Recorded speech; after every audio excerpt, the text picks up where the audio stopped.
Welcome to Lesson 1, Interpolation and Extrapolation. In example 1, we have a word problem. It says a corner store currently sells prepackaged candy in 4 different size bags, as shown in the table. So a 50-gram bag of candy will cost you 75 cents. A 100-gram bag of candy is $1.50. 200 grams costs you $3, and 250 grams is $3.75. Now part A wants us to graph this data. So on the graph I'll plot 50 and 0.75 here, then 100 and $1.50, $200 and $3 is here, and then 250 and $3.75.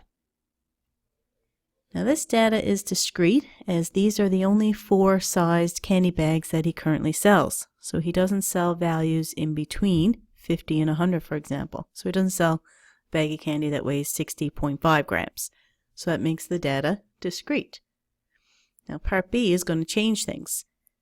It says after expanding the store, the owners decided to offer a self-serve candy bar where customers can fill a bag with any amount of candy they like and then pay by the weight.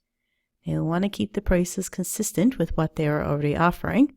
How will the graph change? So now someone can go in and pick up a bag of candy that does weigh 60.5 grams or 225.8 grams, for example, and so on. So that makes the data now continuous. So we can say the graph is now continuous. And what that would mean is we can now join up the points. So using a ruler or something straight, connect those points. Now for C, they want us to estimate the price if someone picks up a 130-gram bag of candy. So find 130 grams on the x-axis. So the halfway point between 100 and 150 is 125. So slightly past the halfway point would be, say, 130. Again, using a ruler or something straight, you can draw your line up and then across. So if this is $1.50 and this is $2.25, that seems to be around the $2 mark. So 130 grams of candy is $2. And because we estimated this value that was between 2 points that were already on the graph, we call that interpolation. Now for D, it says we have someone who bought $5.25 worth of candy. How much candy did they purchase?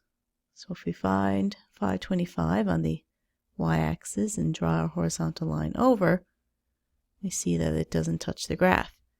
So that means we have to extend our line. So again, using a ruler, we'll extend the line up. See that it touches around here. And that corresponds to a value of 350 grams. Now because I had to extend the graph here beyond the last point, we call that extrapolation.